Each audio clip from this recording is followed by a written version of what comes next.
This is the hose that I use. It's got a valve on it, an on-off valve. This is the garden hose end that I bought for it. It's just really just a garden hose end. And the important part is that the head independently swivels from the whole part, because this PVC pipe is very, it's flexible, but it's also very easy to pinch and malleable, I guess would be the word. And the silver piece that I have is actually the end that connects the hose for the outside to the faucet. So I'm going to show you what that looks like. So there you have it. I've used vice grips and just basically just wrench that thing in. So now this whole thing will screw into the faucet. You'll see why that's important in a second. So the hose is on the faucet all the way down. You can see the short end is where the valve is, because what I'm going to do is I'm going to turn the water on, and the water is going to go fill the tube all the way up to the tank. The important part here is that when you start off, you want to make sure that your hose is actually in the water. I bought some cool little toys. So I've got a, what's it called? A glass cleaner, and that's just basically, you can see it's holding down the pipe where I want it. Because it's such a flimsy pipe, it's easy, it's nice because you can see what's inside of it, but the problem is that it's easily bent. So what I'm going to do is I'm going to drain about 25% of it. That's about 25% where it is. And I'm going to take that out, and then I'm going to just show you how all this works. The water is stuck in the pipe because the water has now traveled and is being held inside of all of this tube, because this end is inside of the water. If this end is not inside the water, then the suction will be broken. And basically what I'm going to do is I'm going to unhook this from here. I'm not going to bother doing that holding a camera, and then I will show you what it's going to look like once we get it all started. So there you have it, the water's running. I changed the hose end, I needed a smaller one. I looped it just in case it drips, so it only drips inside the sink. And the clamp's there, and it's filling up right now. And now that all the bubbles are gone, I'm going to put it in the shower. So all I'm going to do now, and you can see the valve is what's keeping all the water in place, so I actually have another hand free to go do this. Basically all I'm going to do is stick the water there, open the valve. This tank's getting clean. I don't have to go running around with siphons or anything like that. I'm just draining the water.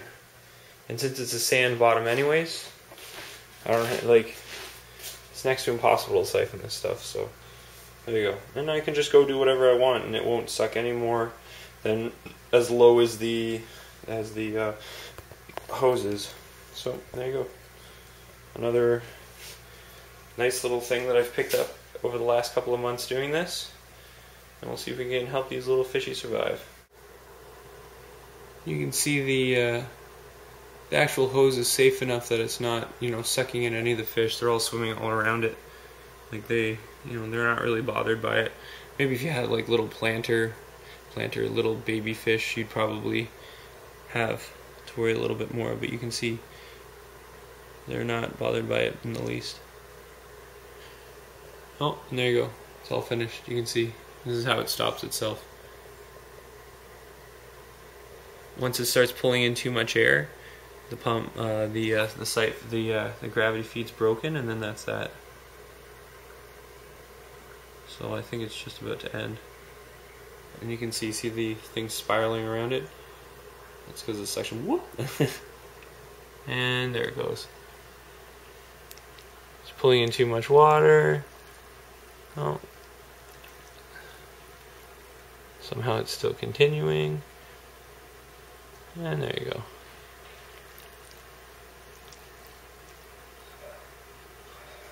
So there you go. That's everything. It's done, and the water level's finished. So now I'm using the same hose and running it up to my rain barrel. So you can see the fresh water shooting out of the hose now. It's stirring up everything. You can see it's actually raised quite quickly. I'm going to have to go shut this off relatively soon. but you can tell how much water's coming out. And the nice part about using the rainwater is that you don't have to dechlorinate it. It's just rain. So, and the fish really seem to thrive in it. I'm going to put some salt in as well to kind of help them out. Maybe another rounded teaspoon. So yeah, I'm going to go shut off the water soon. The fish really seem to like swim. Those two really seem to like swimming by it anyways. There you go. Just fill up the tank a little bit more. Well, after 3 failed attempts, I want to speak of the pros and the cons of this filter system. Just want to say that it's there's a lot of finicky things you got to do with it to make sure this thing works properly, so it's the least amount of problems for you. Basically, you got to have this hose always in the water, and the problem for me is that this thing keeps curling back up into its original coil since it's such a flimsy piece of pipe. And I know I should have got the threaded one, and I'd suggest everyone else you get the threaded one, but these little magnet cleaner things have just been the thing I've needed to go like rectify this problem. But the problem is that this damn piece keeps flipping up. So basically what I want to say is that what I'm going to do is I'm going to take this piece here that has all of the magnet on it, and it looks like it's picked up some metal pieces from the ground by the looks of this. And what I'm going to do is I'm going to put this little hooky kind of thing here, and what that's going to do is hang off the side of the magnet, so it'll just hook on. So when I put the magnet into the water, it'll hook onto the pipe and just have the pipe hooked down. So that'll make my life easier. So, you know, just another idea if you're going to do something like this. I also wanted to say I like this better than the other one because I found that the fish don't get sucked into it. I mean, they're not the brightest of creatures, but you can see they're all swimming by it, and none of them are like struggling to get away. So there's a fair bit of suction to it, and you'll see they'll swim near it, but there's enough sense in their tiny little brains to move away from it. So the suction isn't so bad that I'm actually worried about getting any of them sucked in. It's just so that's like a big pro to this kind of just gravity fed system. Like, you don't have to worry about the fish getting caught up. Like, I'm pretty sure they'll do their best to get caught in there, but they pretty much are not going to get caught in there. Through my constant fidgeting and tinkering, this is what the final product will look like. So now the hose will go through this kind of big loop. I'll just thread it up at the top of my tank and then just bring it down with the magnet so they'll work together. I'm just siliconing it. So the best part about silicone is that if you screw it up, you can just take it apart and do it again. So yeah.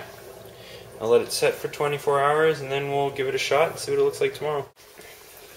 Well, I'm just proud as punch.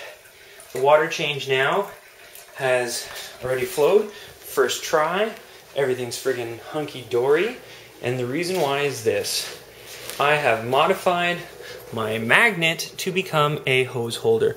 Whoop! Yes, I do. We can adjust the sides, the lengths. Of course, I'm going to do this, and of course it's going to come off. But look, that little piece that I got in there is totally doing its job. It's absolutely brilliant. Ladies and gentlemen, I'm just proud as punch. Look at that. And now I'm hands-free now. Boom. So it's taken like a lot of attempts to get this, and I hope someone can learn from this. And I don't say this very often, but this might just be one of the smartest things I've done in a very long time. So anyways, gravity-fed hose, maybe like, what was it, 75 cents a foot or something like that. And basically, gravity-fed, like just plain and simple.